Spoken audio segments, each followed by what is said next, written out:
Just some closing thoughts on these four parenting styles. And something I like to do to remind myself is that, when you have clear cut definitions, it's important to know that, rarely is anybody going to fall all the way into one cookie cutter definition. So when we're looking at parenting styles, a lot of times it might be a little mixture of both.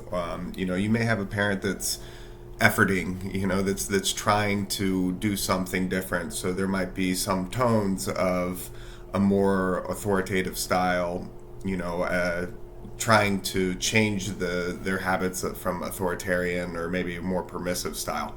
I feel like, the permissive parent is a good example of a style that may catch on to what's happening and see the consequences of their style, and then really try to redirect the ship and maybe bring in a different style of parenting.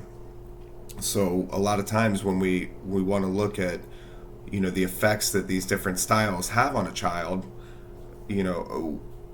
who's to say that part of the time that they experienced one style, and then the parent made a concerted effort to change that style, and then it also, you might have just different times in your life as a growing child where maybe as a teenager you start to have different habits, and then the parent reacts to that, and then they change and adjust to whatever actions you're doing.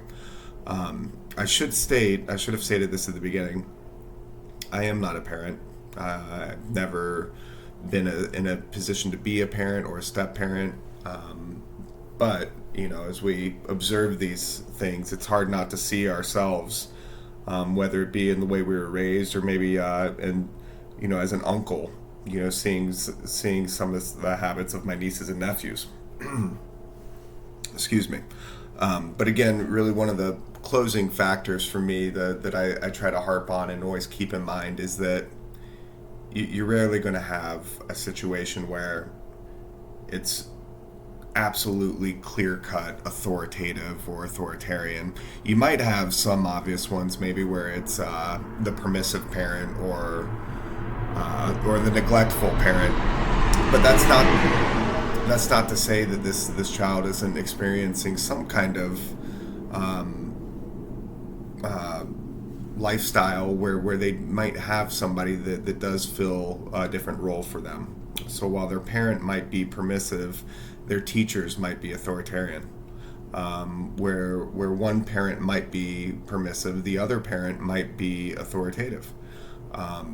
You could have some point in your life where let's say your parents divorce at some point, and I would think, I'd imagine there's studies to show that parenting styles will often change after a divorce, or if there is a new person brought into your life, whether it be a sibling or perhaps a step parent.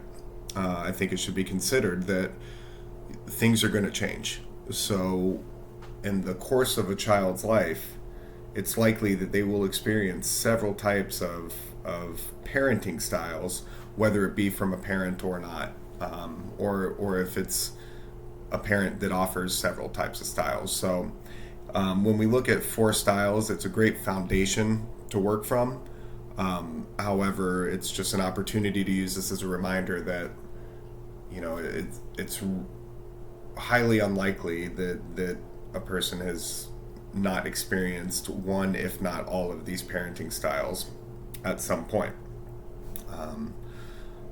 In addition to that, I just wanted to thank everybody for watching. I'm really looking forward to seeing any kind of comments, feedback, criticism. I'm open to it. We're all learning here, so really appreciate you taking the time to go through this with me. And I live below an airport, by the way, which is what you might have been hearing throughout some of these. I'm also looking forward to seeing everybody else's presentation. So thanks again, and I'll see everybody in class. Bye-bye.